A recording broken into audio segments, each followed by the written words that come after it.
It was a bold and rambling night, and I've walked in faux suede blues along the streets of insecurity, my wet tips wimbling in the brine. I was all by my stark handsome in the twitters of a shallow fizz. It was lonely, I was bone, and my hands scrambled madly for a suck of the dribbly teat.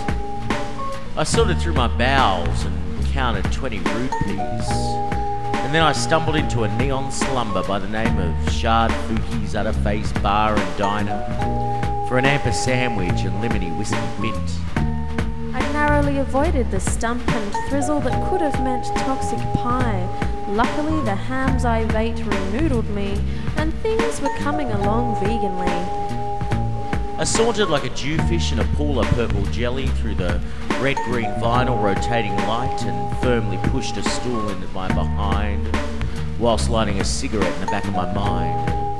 It was then I smelt her across the room, her eyes steaming into a bowl of apathetic lychee wine and toady smack broth that bubbled across the booth as she snip-snapped her pretty nostrils around them with a clup snuppy snide. I was clup snuppy sniding my flap wappies in peaceful contemplation, picking the pith from my snaggies, and then I frapped him, smelling me across the room, libs winking like deep-sea kissy fish, spit drivelling into his apathetic lychee wine. The Martin Borman brought me a lychee wine, his tears still fresh upon the salt-encrusted rim. Lychee wine. He brought me my very first lychee wine. It was crisp as an imminent tsunami and wide as the mouth of a wily retarx.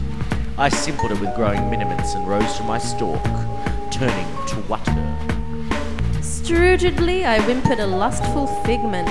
Pendulum dinged in my cleave badgery. I tamed it shyly as he eye-wiped me from the bar. I had to admit the way he flap-wassled my lychee brine gave me a twang about the fripp. A gizly twang.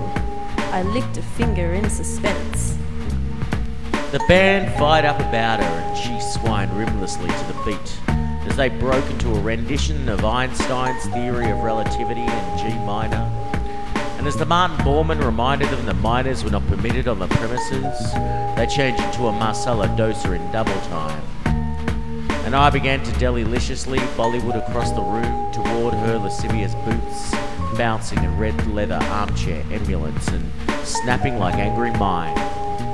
Throats were cooking, punters shunting. I felt myself heave in the general flatulence of his erection.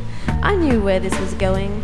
I primed my teeth ready and steadied my floss against his clavicle. He hurled by way of reply, drenching me in sticky rot juice, which I lubed with all my pole. I licked the love juiceless sick from the underside of her tremulous fingers as a shaved poodle flew across the room, landing blackly in her drink. And she tittered like a rummed nun as a taste of hound blended with the lychees. And I played Dostoevsky on her black keys with my big toe from behind. Just then, the janitor broke into a solo, slightly to the left of the drummer's pension check, and as she licked the table clean of all delusions, her nipple skimmed swiftly in the afterjoy, and the janitor went blind. I reached around, and with one glift swift of the arm, I plugged his bratwurst with my dignity. He regally complied, one leg on the bandstand, the other in my left ventricle. As the cherries rained and the sparrows fried, we blended like dog and seaweed cream coffee brulee. And the crescendo thop-throbbled and my holly strip clittered, and we caked and minced and snotted and whined till the ceiling rained third world infants. Then he licked me in the eye and said, "Let's get out of this euthanasia, dollface. I got a pad of paper we can scribble in. I got a good mind, but I left it behind." I don't mind, baby. You got everything. Let's try the high mile pina colada style. Show me that pad scribbler. Let's take it all over the page. And at that stage we left. Pectoral upon clavicle. Pocket upon surly purse.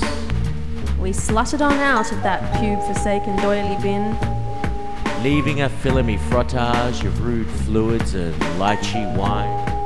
The rest, as they say, is antihistamine.